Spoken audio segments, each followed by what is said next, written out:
Assalamualaikum warahmatullahi wabarakatuh. Selamat datang kembali di channel Radio Story. Masih bersama dengan saya, Mas Alan. Untuk kisah kali ini masih melanjutkan dari kisah yang sebelumnya, yaitu kisah yang berjudul Rahasia Cucuku. Cerita ini ditulis oleh akun Facebook bernama Kak Nita. Bagi teman-teman yang ingin membaca langsung ceritanya, nanti silakan saja kunjungi linknya yang akan saya sertakan di kolom deskripsi. Sebelum kita masuk ke ceritanya, jangan lupa untuk like, comment, subscribe channel ini dan nyalakan juga lonceng notifikasinya agar tidak ketinggalan cerita-cerita terbaru dari kami.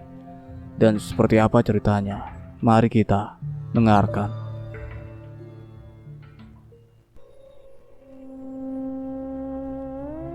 Nenek Nurmia pun membuka matanya. Kemudian matanya membelalak saat melihat Sawitri yang punggungnya terkena kapak. Dan di sudut ruangan, Sawitri berdiri menyeringai ke arah Sawitri. Ternyata yang menghalangi Sawitri menyakiti nenek Nurmia adalah Sawitri. Biadab kamu, Sawitri. Setelah kamu melenyapkan aku, apakah kamu juga akan melenyapkan nenek, ah? Bentak Korin Sawitri, menunjuk ke arah Sawitri, kemudian menarik kapak yang masih menancap di punggung saudara kembarnya itu. Seketika tubuh Sawitri langsung gemetar hebat. Ketakutan, kemudian dia pun berlari menuju ke pintu dapur dan keluar lewat ke kebun sayuran yang ada di belakang dapurnya. Sawitri, jangan lari kamu. Tanggung jawab kamu karena sudah membunuh Sawitri. Teriak nenek Nurmia mengejar Sawitri. Sementara Korin Sawitri langsung menghilang menuju ke rumah ibu kita. Sementara malam itu kebetulan ibu kita yang sedang duduk di teras rumahnya mengerutkan kening saat melihat nenek Nurmia berlari mengejar Sawitri yang terluka di punggungnya. Rizal, teriak ibu kita memanggil putranya. Ada apa, Bu? Tanya Rizal. Lihat nenek Nurmia sedang mengejar Sawitri. Ada apa sebenarnya? Tanya ibu Gita pada Rizal. Seketika wajah Rizal langsung pucat pasi. Dia gemetar seluruh badan saat melihat nenek Nurmia mengejar Sawitri, sementara ibu kita belum mengetahui bahwa itu sebenarnya adalah Sawitri, bukan Sawitri. Tolong tangkap pembunuh itu. Pekik nenek Nurmia berlari dan terjatuh tepat di hadapan ibu kita dan Rizal. Astagfirullahaladzim, Mak. Kenapa Mak teriak begini? Ada apa dengan Sawitri, Mak? Tanya ibu kita. Ia kadang memanggil Nurmia dengan sebutan Mak, kadang juga Nenek. Dia bukan Sawitri. Dia bukan Sawitri. Ucap Nek Nurmia mengulang-ulang katanya. Maksud Mak apa? Tenang dulu, Mak. Ucap ibu kita menuntut Nenek Nurmia ke terasnya. Hal itu mengundang simpati para tetangga. Seketika semua tetangga pun langsung keluar dan berkerumunan di depan rumah ibu kita. Ada apa ini rame-rame? Tanya Pak RT yang tiba-tiba muncul. Sawitri, Pak RT. Sawitri sudah meninggal. Sawitri cucuku. Teriak nenek Nurmia menangis histeris. Maksudnya meninggal gimana? Tadi Sawitri lari ke sana, Mak. Kan Mak yang kejar Sawitri. Ucap ibu kita. Itu bukan Sawitri. Itu Sawitri, saudara kembarnya Sawitri yang sudah. Nenek Nurmia tak sanggup lagi melanjutkan kata-katanya. Nenek Nurmia terduduk lemas di lantai. Sementara Rizal, anaknya ibu kita, sudah tak terlihat lagi. Karena Rizal berlari meninggalkan kerumunan orang di rumahnya. Wajahnya pucat pasi, keringat dingin membanjiri pelipisnya. Bahkan jantungnya bergedup sangat kencang. Nenek Nurmia terduduk lemas di lantai. Tubuh rentanya gemetar hebat, bahkan dia tak sanggup lagi berdiri. Sementara Rizal berlari dari kerumunan orang-orang yang ada di hadapannya. Ia berlari menuju ke jalan setapak utama. Wajahnya pucat pasi. Saat ia berlari dari kejauhan, ia melihat Sawitri yang sedang berdiri di jalanan dekat tiang listrik. Sawitri, panggil Rizal.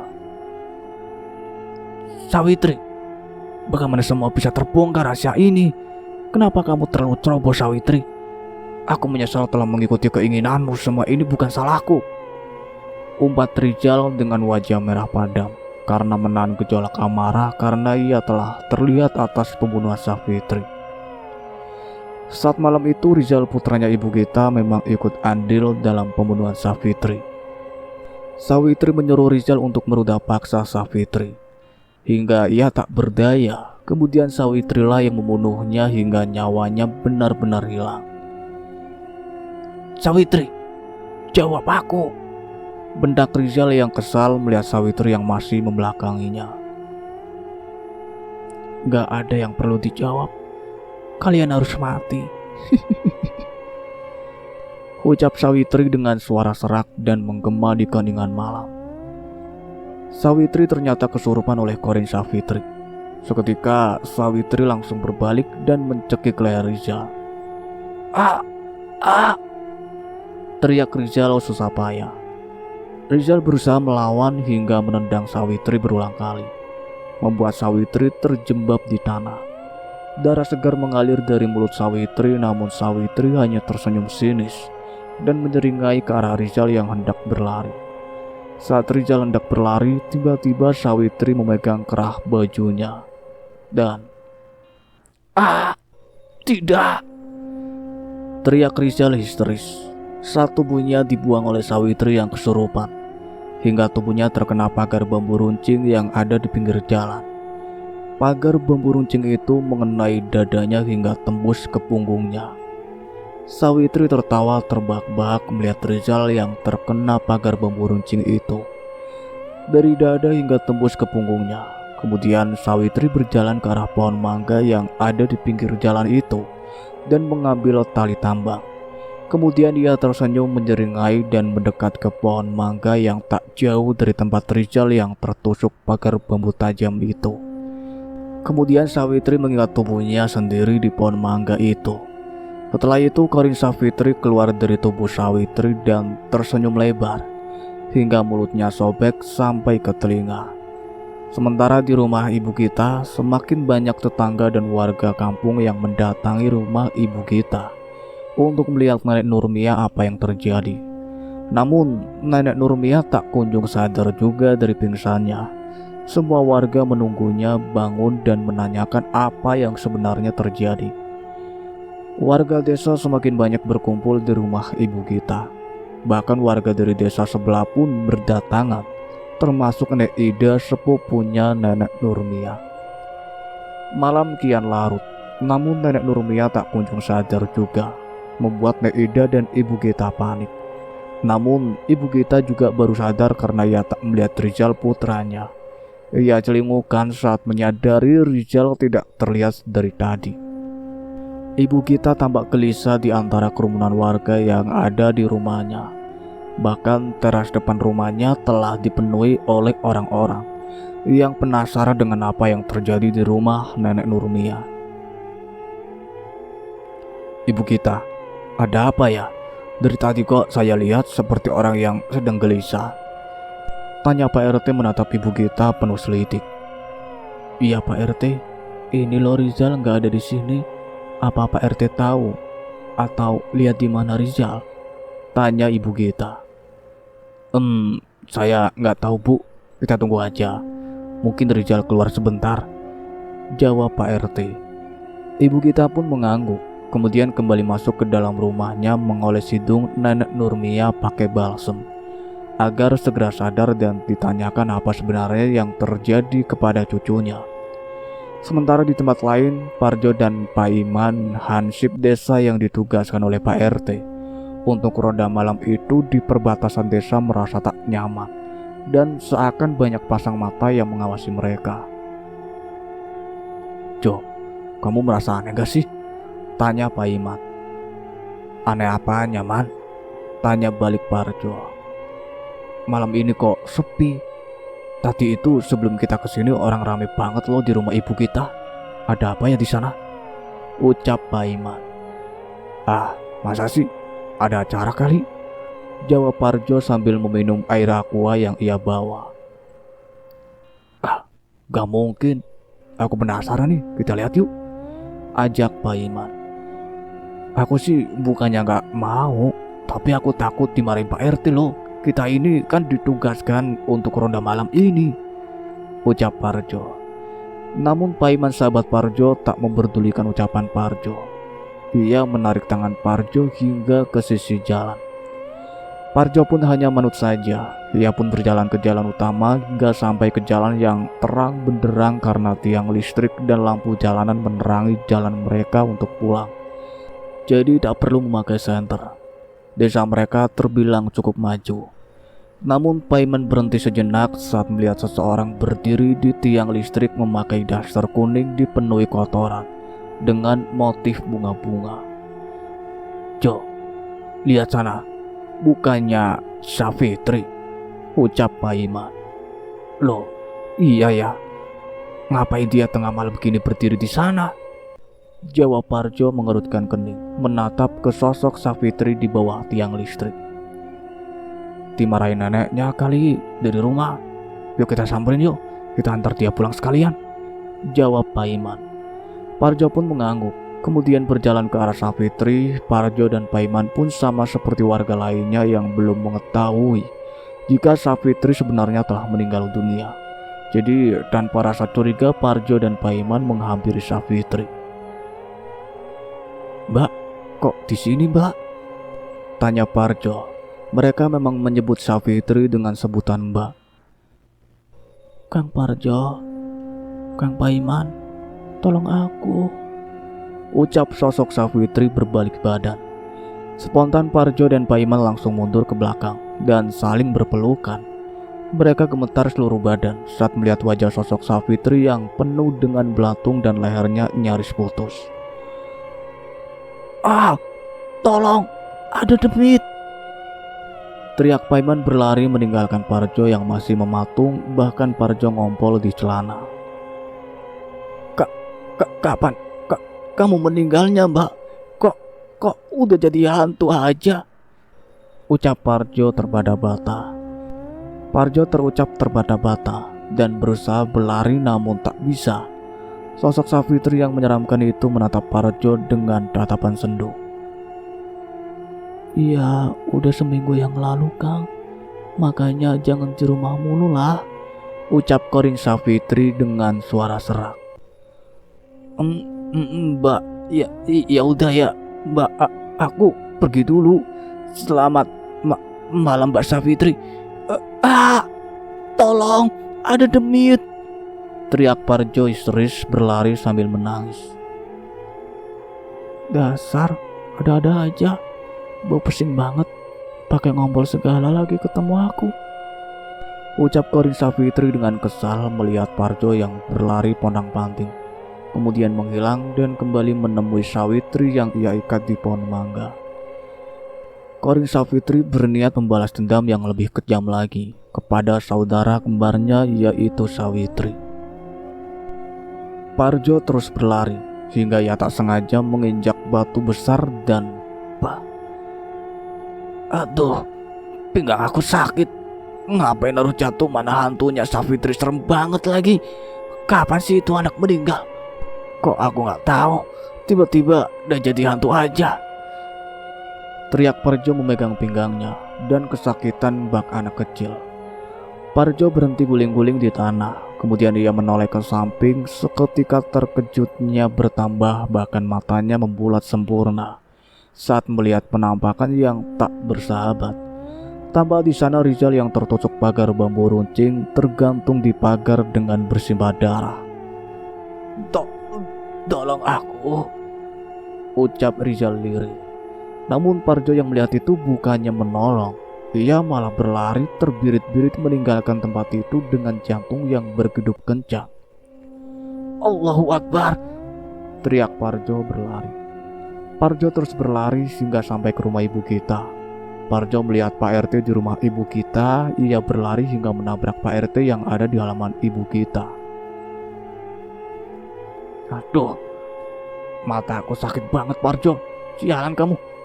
Aduh, sakit, teriak Pak RT berputar-putar di tempat karena ditabrak oleh Parjo.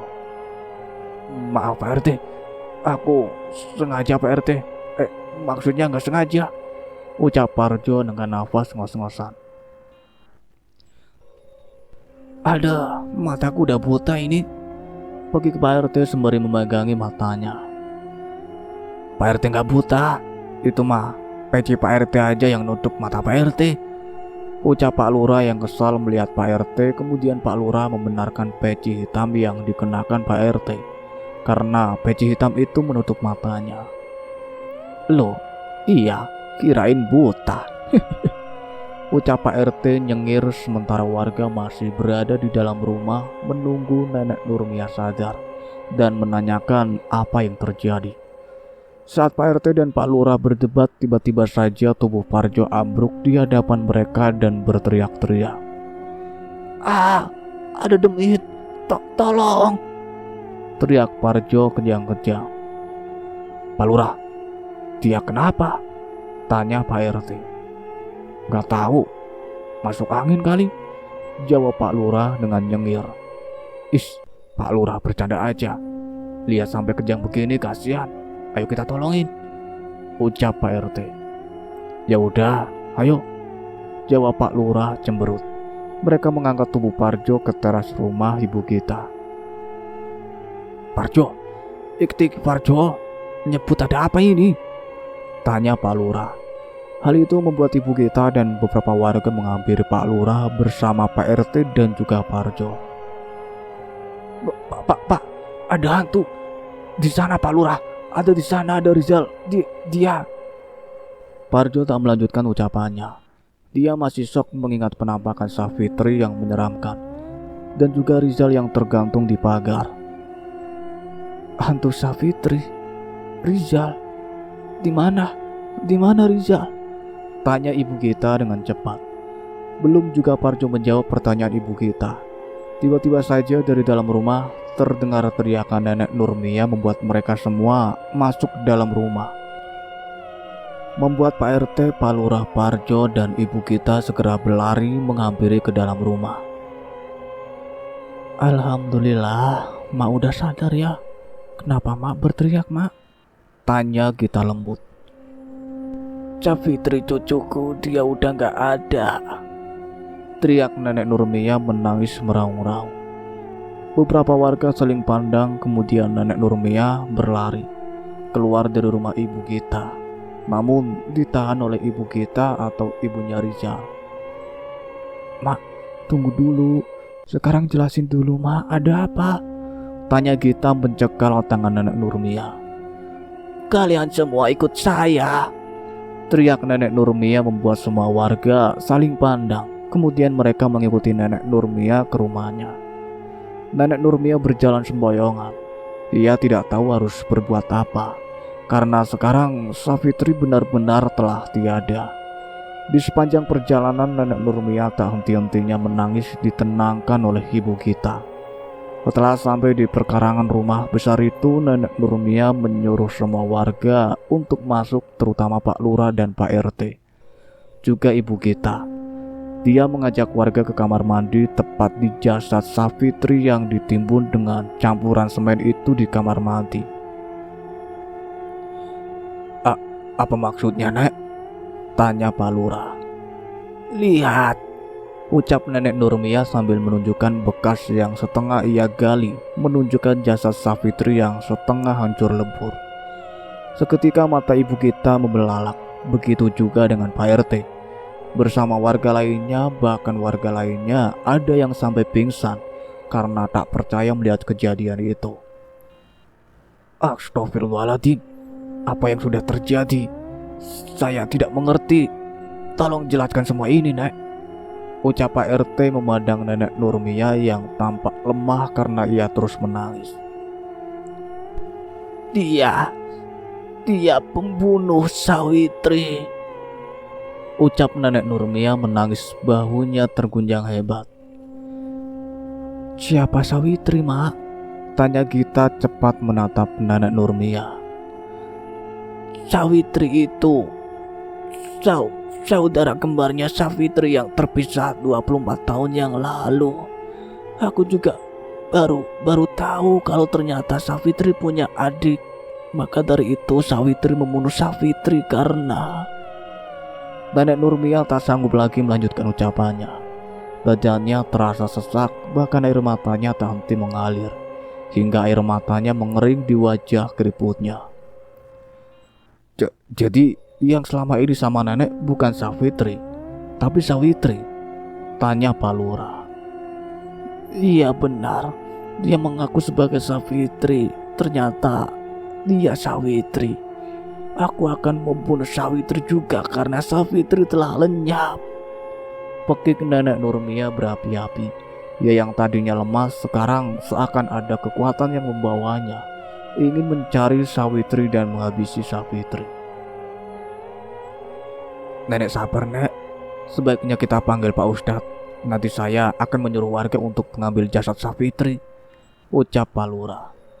Pak Lurah menyuruh beberapa warga untuk menghancurkan campuran semen itu, kemudian mengambil jasad Savitri yang sudah setengah hancur itu. Nenek Nurmia histeris melihat jasad cucunya hingga ia berlari di kerumunan orang, kemudian memeluk jasad Savitri yang sudah membusuk dan setengah hancur. Savitri, pekik nenek Nurmia menggema. Seketika pandangan nenek Nurmia berubah menjadi gelap dan dia tak mengingat apapun lagi, membuatnya kembali ambruk di samping jasad Savitri. Beberapa warga mengangkat nenek Nurmia ke kamarnya, sementara warga semakin banyak berdatangan ke rumah nenek Nurmia walaupun malam kian larut. Nenek Nurmia diangkat beberapa warga ke dalam kamarnya, sementara jasad Savitri telah dikeluarkan dari campuran semen. Jasad Savitri setengah hancur, bahkan kulitnya mengelupas, membuat siapa saja yang melihatnya akan bergidik ngeri. Sementara Pak RT masih memperhatikan Parjo yang gemetaran mengingat-ingat semua kejadian aneh yang telah ia lihat tadi sebelum ia tahu bahwa Savitri telah meninggal dunia. Bu Gita, saya mau bicara sebentar, ucap Parjo pada Gita yang masih shock dan tak percaya dengan kepergian Savitri. Mau bicara apa, Kang? Di sini saja ya, ucap Gita. Mau Bu, ini tentang Rizal, ucap Parjo. Rizal, ada apa dengan anakku? Di mana dia? Tanya ibu Gita dengan cepat. Rizal, dia... Parjo tak melanjutkan ucapannya. Ia bingung harus menjawab apa. Kenapa Rizal? Tanya ibu Gita. Tadi waktu aku kesini, setelah bertemu dengan sosok Savitri di jalanan dekat tiang listrik, aku melihat Rizal di pagar, sepertinya dia tergantung karena bersimbah darah, ucap Parjo dengan tubuh bergetar hebat karena takut melihat kejadian itu. Apa? Pekik ibu Gita histeris. Hal itu membuat Pak Lurah dan Pak RT tersentak. Begitu juga dengan para warga dan beberapa warga lainnya. Di mana Rizal? Katakan di mana Rizal? Teriak ibu Gita. Di sana Bu, dekat tiang listrik, ucap Parjo terbata-bata. Rizal! Teriak ibu Gita berlari ke jalan utama. Pak RT dan Pak Lurah kebingungan, kemudian menanyai Parjo. Seketika Parjo menceritakan apa yang ia lihat tentang Rizal yang tergantung di pagar dengan bersimbah darah. Astagfirullahaladzim, ayo kita lihat. Biarkan dulu nenek Nurmia di sini. Ada Nek Ida dan beberapa warga yang menjaganya, ucap Pak Lurah. Kemudian mereka berlari menyusul ibu Gita yang berteriak histeris. Sementara di tempat lain di dekat tiang listrik, tepat di pohon mangga, Korin Savitri sedang melakukan pembalasan kepada saudara kembarnya yang telah melenyapkannya seminggu yang lalu, yaitu Sawitri. Korin Savitri memegang bambu runcing dan menyeringai ke arah Sawitri yang ia ikat di pohon mangga. Apa yang Mbak lakukan? Tanya Sawitri dengan mata membulat. Jangan takut, aku hanya ingin melakukan apa yang kamu lakukan kepadaku tempo hari. Ucap Savitri berjalan mendekati Sawitri. Tatapan mata Savitri tertuju pada kemaluan Sawitri. Kemudian Savitri tersenyum lebar. Senyuman itu membuat bulu kuduk Savitri merinding karena ia tersenyum lebar hingga mulutnya sobek ke telinga. Rambut Savitri yang awut-awutan berantakan dan wajahnya yang dipenuhi luka borok menambah kesan horor. Savitri melayang ke arah Savitri dan membuka kedua paha Savitri. "Ampun, Mbak. Jangan bunuh aku. Jangan lakukan itu, Mbak. Jangan." Teriak Savitri menggeleng air matanya luruh. "Biadab kamu, Savitri," pekik Savitri dengan penuh amarah sembari membuka kedua paha Savitri kemudian. "Ah!" Teriakan Savitri memecah keheningan malam. Saat Savitri menusuk kemaluan Savitri menggunakan bambu runcing, hingga bambu runcing itu menancap di kemaluan Savitri. Seketika lampu jalanan berkedip-kedip kemudian padam total dan suasana berubah menjadi remang-remang. "Ini tak sesakit apa yang kamu lakukan kepadaku tempo hari, Mbak. Waktu itu Mbak menyuruh Rizal untuk memperkosaku. Dasar biadab." Pekik Savitri mendekatkan wajahnya ke wajah Savitri yang meregang kesakitan. Savitri kembali menusuk mata Savitri hingga biji matanya pecah seketika ia bersimbah darah segar. Tubuh Savitri mengejang hebat. Saat Savitri menusuk bola matanya dengan brutal, kemudian Savitri melayang ke arah Savitri menginjak kemaluan Savitri. Yang ditusuk oleh Savitri membuat Savitri semakin lemah karena terlalu banyak kehilangan darah dari kemaluannya dan juga bola matanya yang pecah. "Jangan, Mbak. Tolong ampuni aku. Aku kilaf, Mbak," ucap Savitri liris sambil terisak. Tolong lepasin aku, Mbak. Aku janji akan jadi orang baik setelah ini. Maafkan aku." Sambung Savitri lagi meneruskan perkataannya dengan susah payah. Savitri yang mendengarkan hal itu menjadi tersenyum kecut. Kemudian korin Savitri itu semakin memperkuat injakan kakinya pada kemaluan Savitri yang tak terbentuk lagi. "Ah!" Kembali Savitri berteriak saat ia merasakan kesakitan di bagian kemaluannya karena diinjak oleh korin kakaknya sendiri, yaitu Savitri. Savitri merasakan nyawanya seakan lepas dari raganya. Sakit yang ia rasakan yang begitu teramat sangat. "Maaf, kilaf. Dengar baik-baik. Kamu itu udah melanggar batas. Kamu hidup penuh dengan dendam. Kamu udah membalaskan dendam bapak sama ibu melalui aku. Namun, asal kamu tahu ya Savitri, bapak dan ibu sangat sayang sama kamu. Kamu pikir selama kamu terpisah dari mereka, mereka senang? Enggak. Mereka enggak senang. Justru mereka berharap kamu akan kembali lagi. Mereka masih setia mengharapmu sampai akhir hayat mereka."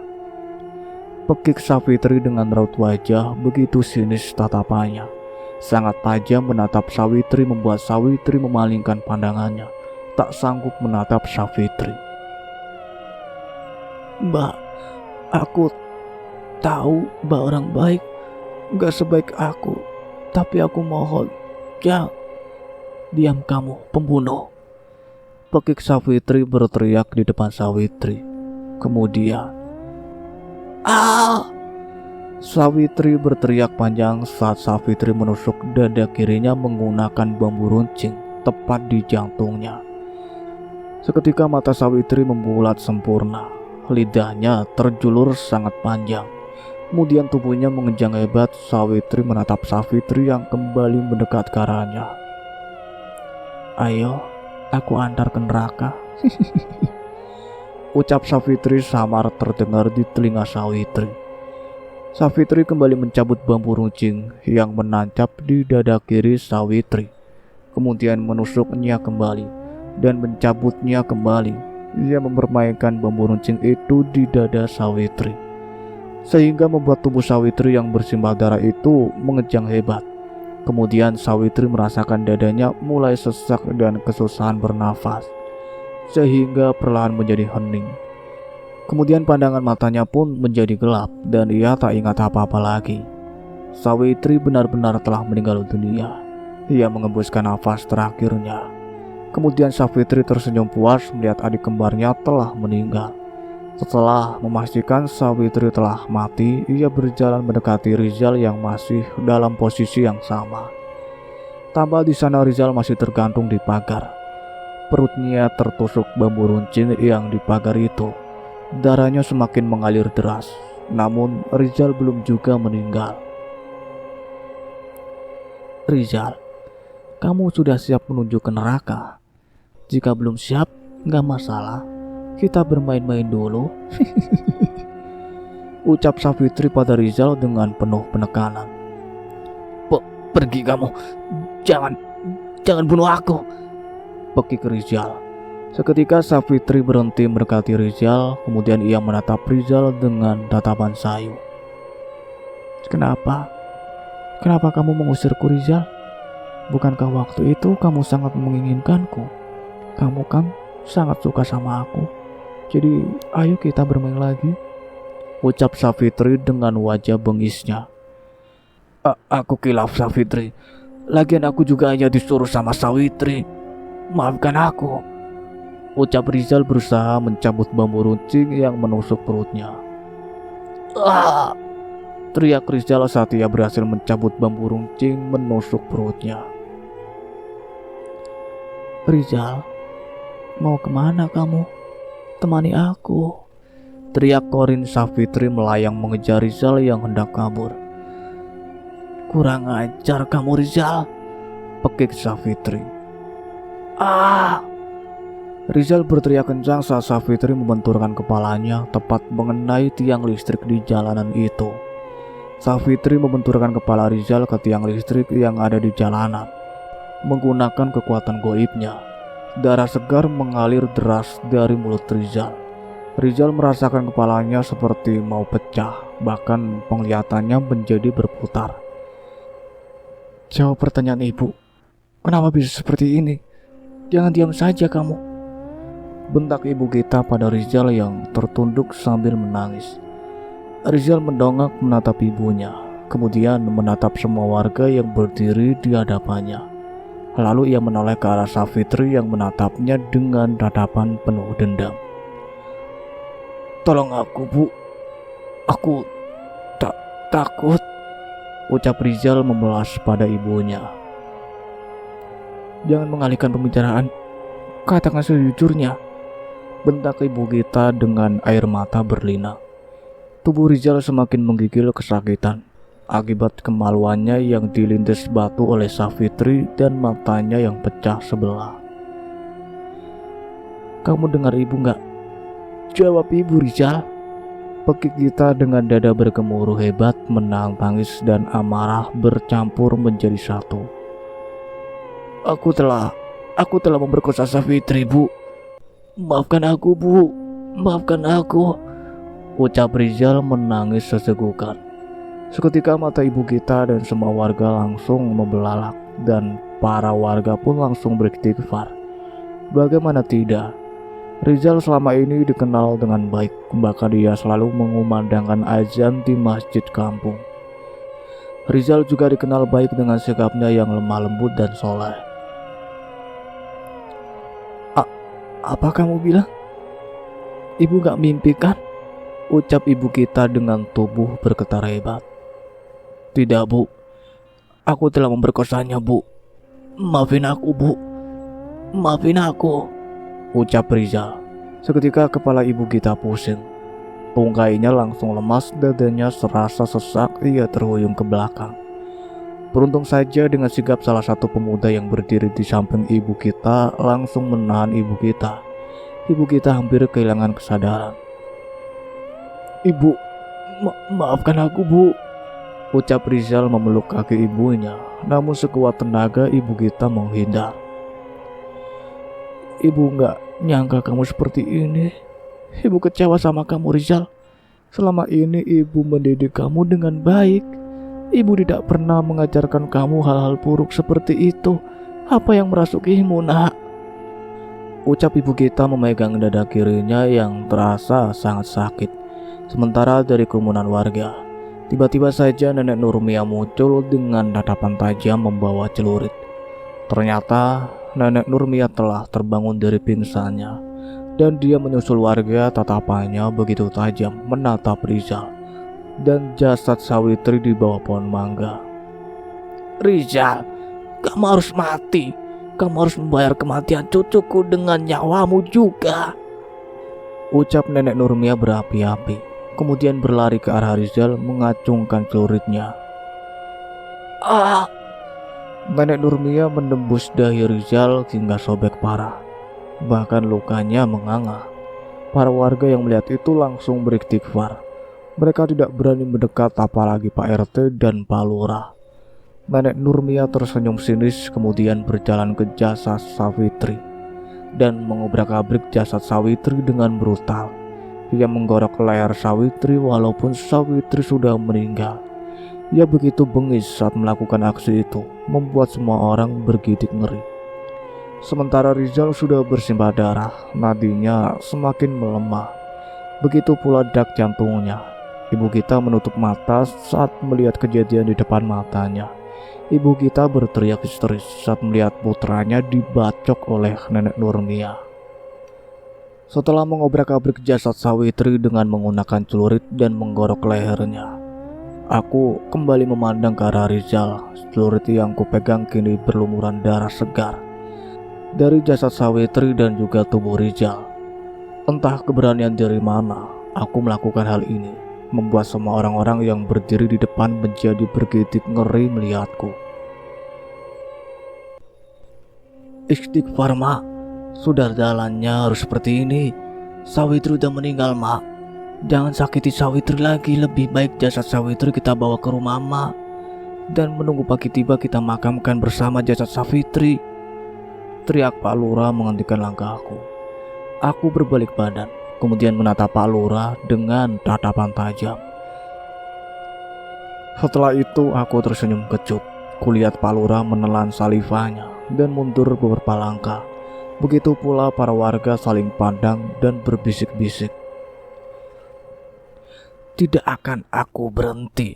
Mereka berdua harus merasakan apa yang dirasakan Sawitri, terutama kamu, Rizal." Pekiku menunjuk ke Rizal yang semakin melemah karena dahinya terlebih dahulu aku bacok. "Mak, istighfar, biar Allah yang membalas perbuatan mereka di akhirat nanti. Lagian Sawitri juga udah meninggal, Mak. Dan ingat, Sawitri itu juga cucu Mak, sama seperti Sawitri," ucap Pak Lurah. Kali ini suaranya sedikit meninggi. "Tidak, dia bukan cucuku. Sekalipun dia benar anak Liana dan Iwan, dia tetap bukan cucuku, karena bukan aku yang membesarkannya. Cucuku bukan seorang pembunuh seperti Sawitri," teriakku memekik tubuh rentaku yang dipenuhi keriput ini bergetar hebat. Bagaimana tidak, aku melihat cucu kembar, namun mereka saling membunuh, bahkan mereka terpisah dari kecil. Tak kupedulikan lagi suara riuh warga. Aku berjalan mendekati Rizal yang terbaring lemah di rerumputan bersama ibunya. Aku mengangkat celurit tinggi-tinggi, hendak memenggal kepalanya. Namun ibu kita langsung memeluk kakiku dan menciumi kakiku. "Mak, tolong jangan bunuh anakku. Ampuni anakku, Mak. Bunuh saja aku, Mak." Melas ibu kita memeluk kakiku. Seketika hatiku langsung menjadi terenyuh melihat ibu kita memohon padaku agar tak membunuh putranya yang berbuat bejat pada Sawitri itu. "Iya, Mak. Istighfar, Mak. Benar, Nek. Istighfar, Nek. Biar Allah yang membalasnya. Benar tuh." Suara riuh warga seketika berteriak dan saling bisik-bisik, membuatku mengurungkan niat untuk membunuh Rizal. Namun apa hendak dikata, hati terlalu sakit saat cucuku pergi dengan cara seperti ini. Dari kecil aku merawat Sawitri sendirian, namun saat Sawitri dewasa, dia malah mendapatkan nasib seperti ini. Bahkan Sawitri sendiri, saudara kembarnya sendiri, yang menghabisi nyawanya dan menyuruh orang untuk memperkosa kakaknya sendiri. Dasar manusia laknat, pekik Korin Savitri yang sejak tadi duduk di atas pohon mangga. Kemudian ia melayang ke arah Rizal memegang bambu runcing dan "Anakku," pekik ibu kita. Seketika mataku juga membelalak melihat bambu runcing menusuk dada Rizal, tepat mengenai hulu hatinya, sehingga membuat tubuh Rizal mengejang dan 5 menit kemudian, tubuh Rizal berhenti mengejang. Perlahan ibu kita langsung berdiri dari bawah kakiku dan mendekat ke arah Rizal. Ia memegang tangan Rizal memeriksa nadinya. Seketika mata ibu kita langsung membelalak. "Tidak, jangan tinggalkan ibu. Bangun nak, bangun," teriak ibu kita memeluk tubuh Rizal yang ternyata sudah meninggal dunia itu. Rizal telah meninggal dunia. Dia mengembuskan nafas terakhirnya bersama dengan meninggalnya Rizal. Seketika lampu jalanan yang padam tiba-tiba hidup. Aku melihat Korin Savitri ternyata tidak ada lagi. Entahlah, mungkin Savitri telah pergi. Ibu kita menangis histeris saat melihat Rizal telah meninggal dunia. Aku yang berdiri di samping ibu kita juga menitikkan air mata. Aku tahu bagaimana rasanya kehilangan anak. Apalagi kehilangan cucu seperti yang aku rasakan saat ini. Bahkan hatiku lebih hancur ditinggalkan orang-orang yang aku sayangi. Sekarang aku telah ditinggalkan suamiku, anakku, menantuku, dan cucuku. Rasanya benar-benar sakit dan hancur, ditambah usiaku sekarang semakin menua. Entah siapa yang akan mengurusku setelah ini nanti. "Mak, tolong maafkan kesalahan Rizal. Aku mohon maafkan dia, Mak. Rizal sudah mendapatkan apa yang dia perbuat. Tolong maafkan aku, Mak," ucap Gita berlutut di hadapanku. Seketika bulir bening semakin mengalir deras dari pipiku. Kemudian aku memegang kedua bahu Gita dan mengajaknya berdiri. Hatiku benar-benar hancur saat mengetahui orang-orang terdekat saling menyakiti. Walaupun tadi aku sempat membacok dehi Rizal, namun aku masih menyimpan rasa kasihan kepadanya. Aku telah menganggapnya sebagai cucuku sendiri. Aku udah memaafkan Rizal. Kita sama-sama kehilangan orang yang kita sayang. Sekarang, aku mohon lupakan semua kejadian ini. Anggap saja ini tidak pernah terjadi, ucapku pelan. Tubuhku bergetar hebat, bahkan air mataku sudah mengering. Malam ini yang sangat cerah, kini semua warga membantuku membawa jasad Savitri ke rumah. Begitu juga dengan jasad Rizal dibawa ke rumahnya. Sekarang jasad Savitri telah dibawa ke rumahku, dibaringkan di ruang tengah bersama jasad Savitri. Beberapa warga begadang menunggu esok pagi tiba dan mengebumikan jasad Savitri dan Sawitri. Pagi pun tiba. Jasad Savitri dan Sawitri telah dimandikan, kemudian dikafani dan disolati. Setelah itu kami semua mengantar Savitri dan Sawitri ke tempat peristirahatan terakhir mereka. Sementara itu rombongan pengantar jenazah Rizal juga terlihat dari kejauhan. Tampak dari kejauhan ibu kita menangis lemah. Sepertinya ibu kita sangat terpukul saat ia kehilangan anaknya. Namun aku lebih terpukul kehilangan Savitri, bahkan juga kehilangan Sawitri. Meski bagaimanapun, Sawitri juga cucuku, walau ia tega melenyapkan kakaknya sendiri. Suara rombongan penghantar jenazah terdengar begitu ramai. Aku berjalan pelan mengikuti dari belakang dengan tatapan kosong. Semua terasa begitu cepat, tidak menyangka bahwa Savitri akan meninggalkan aku selamanya. Setelah berhasil menemukan saudara kembarnya. Sesampainya di pemakaman umum, jasad Savitri dan Sawitri telah dimakamkan dengan layak sesuai syariat Islam. Sementara itu tak jauh dari makam Savitri dan Sawitri juga makam Rizal. Pagi ini proses pemakaman Savitri dan Sawitri dan juga Rizal berjalan dengan lancar. Kemudian kami pulang ke rumah masing-masing. "Mak, maafin anak saya ya, Mak," ucap Gita datang menghampiriku setelah sampai di rumah. "Aku udah memaafkannya. Lupakan semua kejadian ini. Anggap saja tidak pernah terjadi. Ucapku kemudian masuk ke dalam rumah dan menutup pintu. Hari berganti minggu dan minggu berganti bulan.